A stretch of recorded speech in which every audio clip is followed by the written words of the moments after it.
नमस्कार दोस्तों, बहुत बहुत स्वागत है आपका मेरे YouTube channel super scientific academy by Madhav Krishna. और आज हम बात करेंगे हिंदी माध्यम के बच्चों के लिए क्लास 12वीं का जो आपका अध्याय विलयन है, इसके बारे में बात करेंगे। तो पहले हम बात करते हैं कि विलयन है क्या। जैसा कि आप जानते हैं कि रसायन विज्ञान में आप द्रव्य के बारे में अध्ययन करते हैं और द्रव्य का वर्गीकरण आप क्लास 9वीं कक्षा और 11वीं कक्षा में आप पढ़ चुके हैं। और इसमें आपने ये पढ़ा हुआ कि द्रव्य दो प्रकार के होते हैं। जो पहला है शुद्ध पदार्थ और दूसरा मिश्रण होता है। शुद्ध पदार्थ भी दो प्रकार के होते हैं। पहला जो शुद्ध पदार्थ है उसको आप तत्व बोलते हैं। जो सबसे शुद्ध पदार्थ का सरलतम रूप होता है वो तत्व होते हैं। और जो दूसरे पदार्थ हैं शुद्ध पदार्थ वो यौगिक होते हैं। तो इसमें विलयन के बारे में आप पढ़ रहे हैं। विलयन और द्रव्य का पहले वर्गीकरण के बारे में हम बात करते हैं। द्रव्य को दो भागों में बांटा गया है। एक जो है शुद्ध पदार्थ और जो दूसरा है मिश्रण। जो शुद्ध पदार्थ है ये भी दो प्रकार के शुद्ध पदार्थ होते हैं, तत्व और यौगिक। ये वर्गीकरण आप पहले से पढ़ चुके हैं, तत्व और यौगिक। एक बार इसको ब्रीफली संक्षेप में रिवाइज करा देते हैं। तत्व जो है तीन प्रकार के होते हैं, धातु, अधातु और उपधातु। यौगिक दो प्रकार के होते हैं। तो ये है धातु, अधातु और उपधातु। जो यौगिक है, यौगिक भी दो प्रकार के होते हैं। और कार्बनिक यौगिक जिसमें कार्बन अनुपस्थित हो या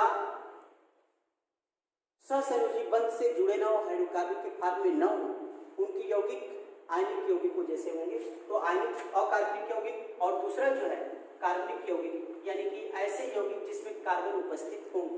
मिश्रण की बात करेंगे, यही मेन टर्म है, यही मुख्य हमारा टॉपिक है जो यहाँ पे पढ़ना है, क्योंकि विलयन यहीं से आ रहा है।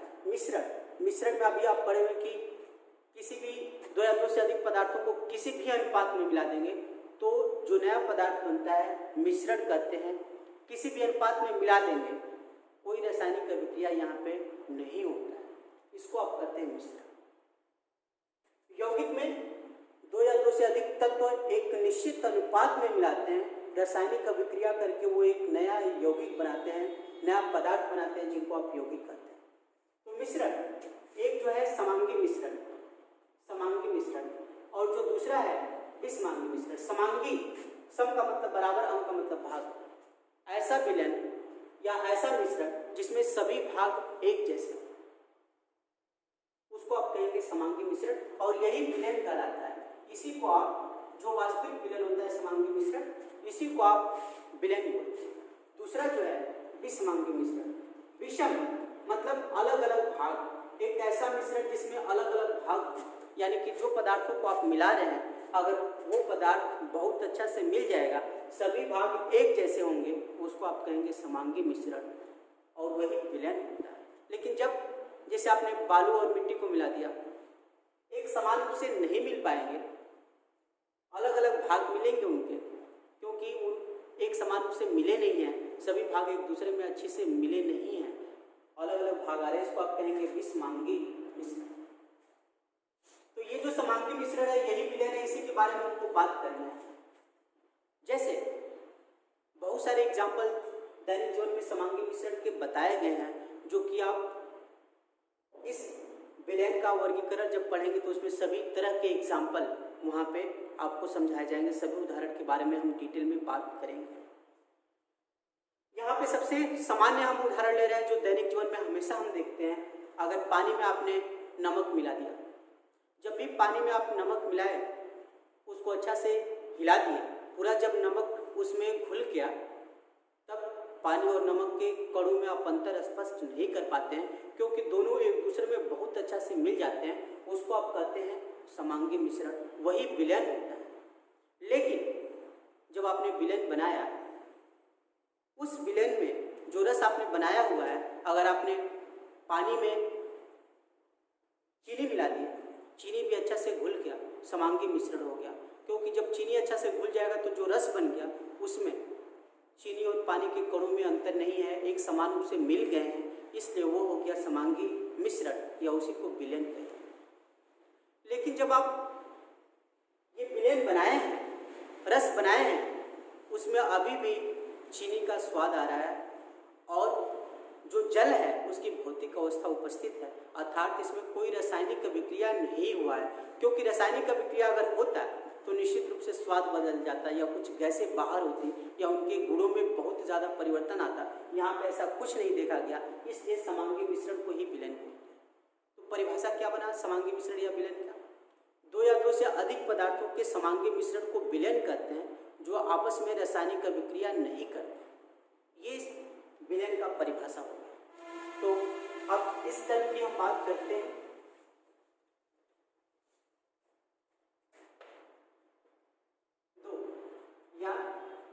दो से अधिक पदार्थों के समांगी मिश्रण को विलेन कहते हैं।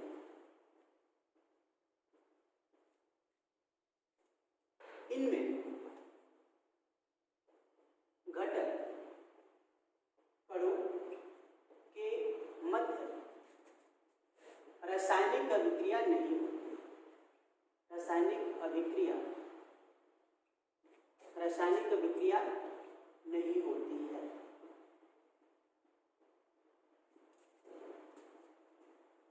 तो ये जो है इनमें कोई रासायनिक अभिक्रिया नहीं होगी और आपने देखा दोनों एक समान रूप से मिल गए, दोनों के गुण उपस्थित हैं, इसलिए हम बता रहे हैं कोई रासायनिक अभिक्रिया नहीं होता है। हमेशा एकल अवस्था में ये पाए जाते हैं, एकल प्रावस्था में उपस्थित होता है, क्योंकि जब आपने रस बनाया, चीनी ठोस था, पानी द्रव था और दोनों को मिलाने के बाद भी द्रव बन गया जो कि एकल अवस्था है। तो ये जो है विलेन की परिभाषा है। यदि विलेन में दो घटक कण होंगे, यदि दो घटक कण उपस्थित हों तो इस विलेन को आप कहेंगे द्विअंगी विलेन, जिसको आप इंग्लिश में बाइनरी सॉल्यूशन बोल रहे हैं। द्विअंगी विलेन, बाइनरी सॉल्यूशन, द्विअंगी विलेन। यदि विलेन में तीन घटक कण होंगे, कोई भी सॉल्यूशन है उसमें तीन घटक कण है, तो जब भी विलेन में तीन घटक कण होंगे तो इसको आप कहेंगे त्रिअंगी विलेन, टर्नरी सॉल्यूशन। ऐसे ही अगर चार घटक कण होंगे चतुरंगी विलेन, उसको आप कहेंगे क्वाटर्नरी सॉल्यूशन।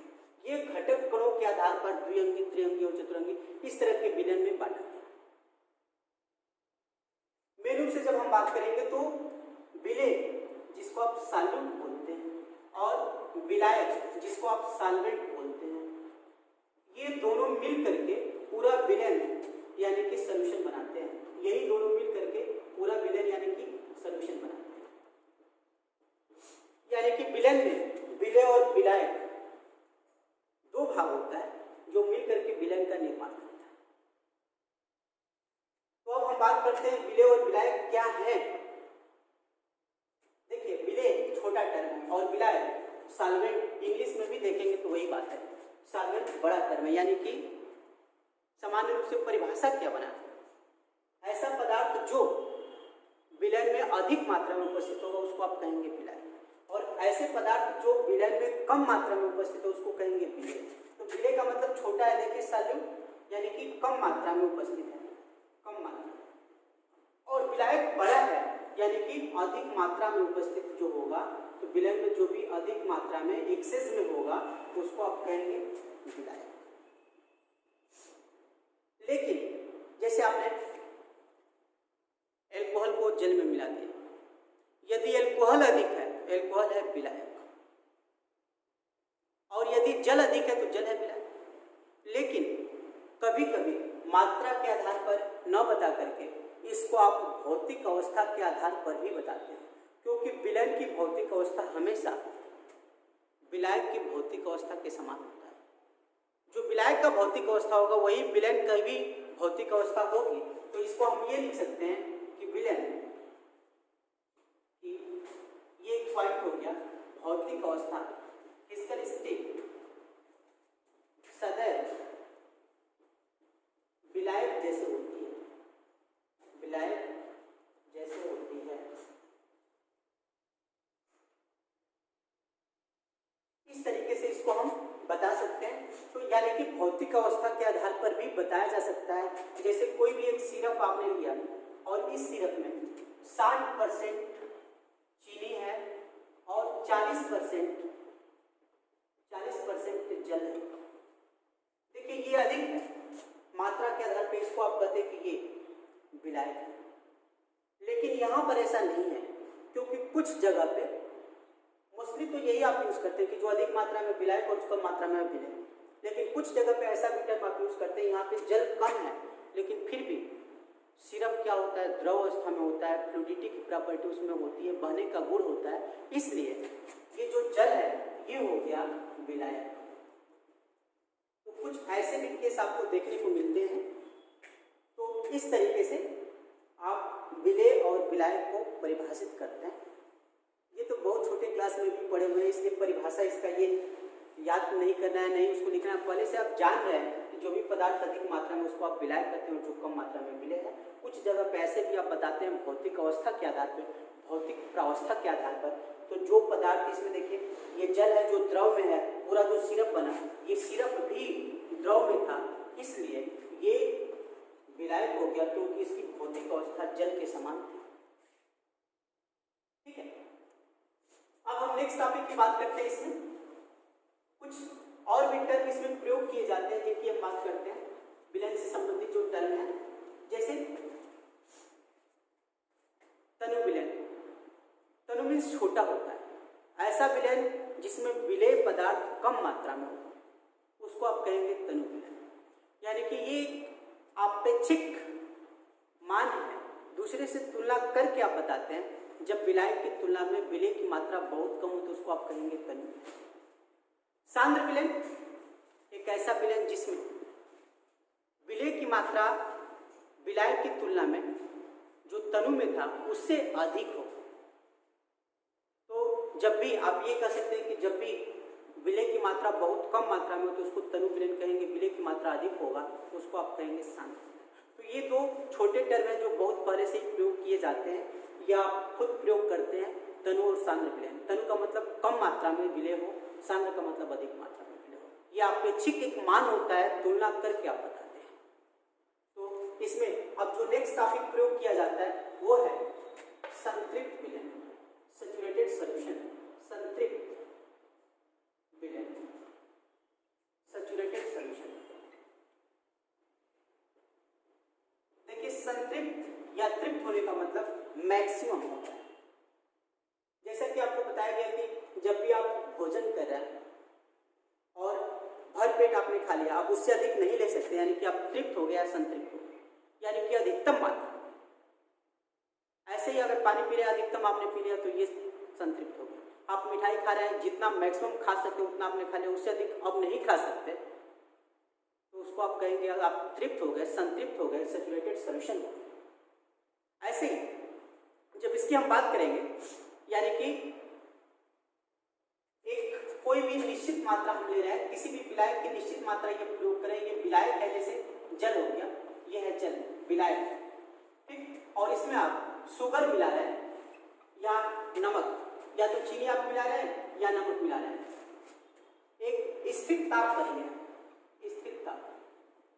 तो जब भी स्थिर ताप पर जल के एक निश्चित मात्रा में चीनी थोड़ा सा मिला है, उसको अच्छा से सेक कर दिए, पूरा डिजॉल्व हो गया, पूरा चीनी इसमें घुल गया, और आपने चीनी मिलाया वह भी पूरा घुल गया। लगातार जब चीनी की मात्रा बढ़ाते जाएंगे तो एक ऐसी अवस्था आएगी कि और ज़्यादा चीनी इस जल में नहीं घुल सकता। इसको आप कहेंगे कि इस स्थिर ताप पर जल के या विलायक की निश्चित मात्रा में जितना भी चीनी अधिकतम घुल गया है और अधिक नहीं घुल पा रहा है, तो जो विलयन प्राप्त हो उसको आप कहेंगे संतृप्त। और इस अवस्था में जो ये चीनी की अधिकतम मात्रा है, इसको आप कहेंगे कि ये विलेयता है,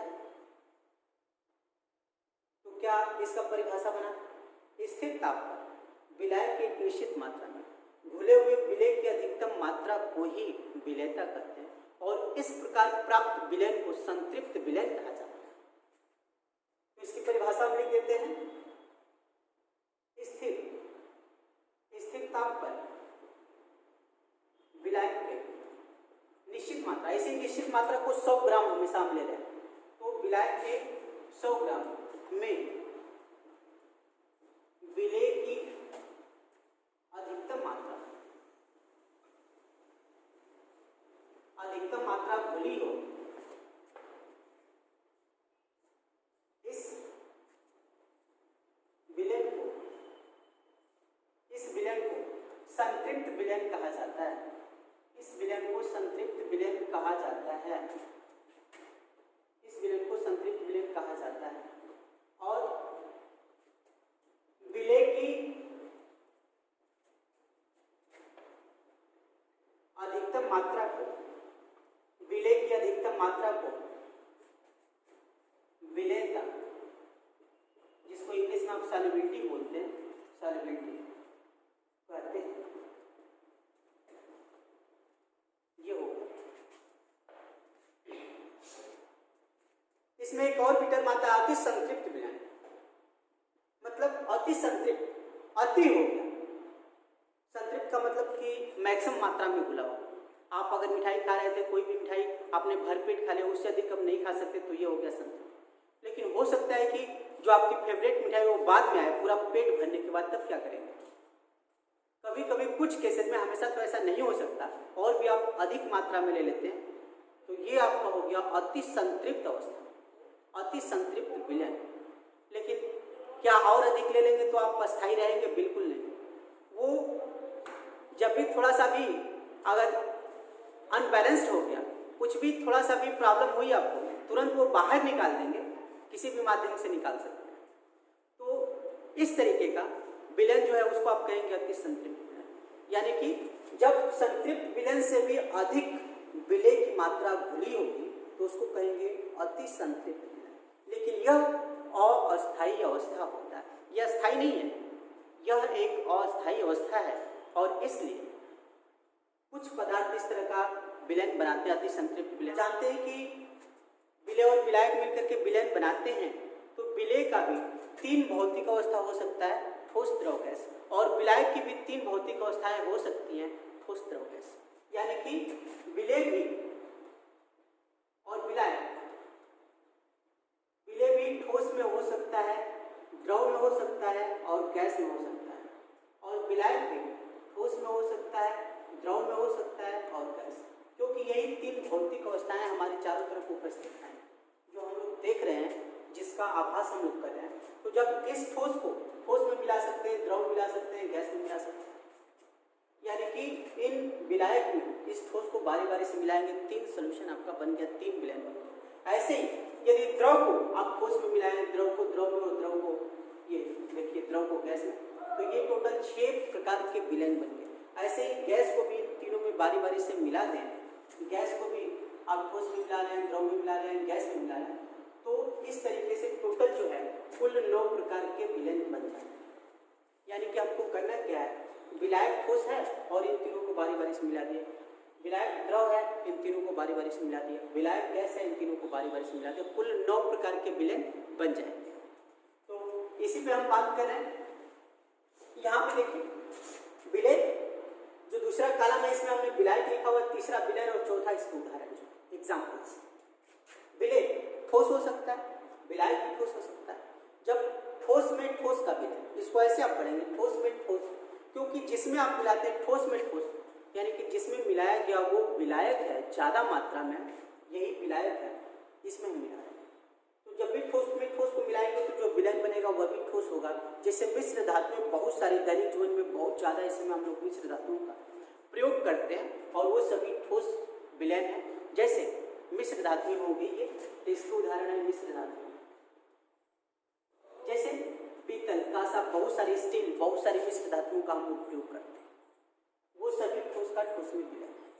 दूसरा देखिए, विलायक ठोस हो सकता है और इसमें हम मिला रहे हैं द्रव, विलेय जो है, यानी कि द्रव का ठोस में द्रव का ठोस में, क्योंकि जो ज़्यादा होता है उसी में आप हमेशा मिक्स करते हैं, तो द्रव का ठोस में विलय क्या होगा? ठोस। यानी कि ठोस ज़्यादा है, द्रव कम हम मिला रहे हैं। अमलगम मरकरी जो धातु है उसमें कोई भी दूसरी धातु आप मिलाएंगे तो जो दूसरी धातु है जैसे सोडियम या कॉपर, ये ठोस धातु है और ये द्रव है, इस प्रकार जो विलयन बनेगा ये भी ठोस होगा, तो इसको हम कहेंगे अमलगम। एस्ट्रिन कॉपर मतलब कॉपर का मरकरी या सोडियम का मरकरी। अब इसमें देखिए विलय आपका गैस है और ब्लैक है ठोस, यानी कि गैस का ठोस में विलय, तो क्या होगा? ये ठोस होगा। धातु की सतह पर जो समांगी विलयन बनता है, जो विलयन बनता है वो इसी प्रकार का होता है। जैसे आप देखते हैं कि प्लेटिनम या पैलेडियम की सतह पर हाइड्रोजन गैस होता है, तो आप ऐसे लिख सकते हैं पैलेडियम या प्लेटिनम पर H2 गैस, ये जो है इस प्रकार के हैं। नेक्स्ट क्या हो सकता है? जैसे ठोस में आप तीन ठोस द्रव गैस को बारी बारी से मिलाए, तीन प्रकार के विलयन बन गए, वैसे ही विलायक में हम द्रव ले रहे हैं और इनमें ठोस द्रव गैस बारी बारी से मिला रहे हैं, ये विलयन बन जा रहा है। तो ठोस का द्रव में, तो जब विलायक द्रव है इसलिए विलयन भी क्या होगा? द्रव, विलयन भी द्रव होगा, यानी कि जब ज्यादा मात्रा में ये है तो विलयन भी द्रव होगा। और इस तरह के बहुत ही कॉमन एग्जाम्पल आप देखते हैं, चीनी का जल में विलयन, नमक का जल में विलयन, तो ये सब है चीनी का जल में विलयन या नमक का जल में विलयन। यहाँ पे देखिए द्रव का द्रव, यानी कि दो द्रव मिला रहा है, एक कम मात्रा में दूसरा अधिक मात्रा, तो पूरा विलयन क्या बनेगा? जैसे एग्जाम्पल के लिए एथेनॉल को आप जल में मिला सकते हैं तब भी यही बनेगा, तो ये हो गया एथेनॉल या एल्कोहल भी लिख सकते हैं का जल में। ऐसे यहाँ पे देखिए गैस का द्रव है, यानी कि गैस कम है और द्रव ज्यादा है, तो पूरा क्या होगा? द्रव। आप जानते हैं जो भी जलीय जीव जल में रहते हैं वो जल में घुले हुए ऑक्सीजन गैस को ही अवशोषित करके अपने आप को सर्वाइव करते हैं। तो इस तरीके का ऑक्सीजन गैस का जल में, हालांकि बहुत सारी गैसें जल में घुली होती हैं, बट ऑक्सीजन गैस किसी भी एक गैस को हम ले सकते हैं। अब देखिए नेक्स्ट, अब गैस विलायक गैस है और इनमें ठोस द्रव गैस बारी बारी से आप मिलाएंगे, तो जब ठोस का गैस में विलयन क्या होगा? पूरा गैस। द्रव का गैस में विलयन पूरा क्या होगा? गैस, क्योंकि हमेशा भौतिक अवस्था विलायक जैसे होती है, तो ठोस का गैस में, यानी कि कैंफर कपूर हवा में या वायु में कपूर का जो विलयन है, वायु में कपूर का जो विलयन है, ये इस प्रकार का विलयन है। द्रव का गैस में, यानी कि द्रव कम है और गैस ज्यादा है। जैसे आप देखते हैं कि वायुमंडल में नमी उपस्थित होती है, नमी यानी कि जल की बूंदें हैं, द्रव है कम मात्रा में और हवा ज्यादा होता है, तो वायु में नमी, ह्यूमिडिटी नहीं है। ऐसे ही गैस का गैस में, जब दो गैस को मिलाएंगे तभी क्या बनेगा? गैस। और वायु जो है, वायु में आप जानते हैं कि बहुत सारी गैसें मिली हुई हैं, मेन रूप से ऑक्सीजन और नाइट्रोजन, तो दोनों गैस हैं, इसलिए ये वायु। तो इस तरीके से ये पूरा विलयन के प्रकार के बारे में हो गया। यानी कि जब द्विअंगी विलयन की हम बात कर रहे हैं, दो भाग हैं विलय और विलायक के, टोटल कितने प्रकार के विलयन बने? 9 प्रकार के।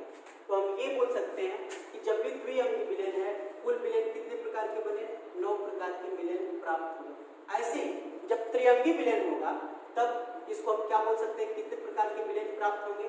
27 प्रकार के, क्योंकि 3 भाग होंगे, तीनों को बारी बारी ठोस द्रव गैस करके मिलाएंगे, 27 प्रकार के बनेंगे। अगर एक क्वार्टरली सोल्यूशन है, 4 भाग इसमें होंगे,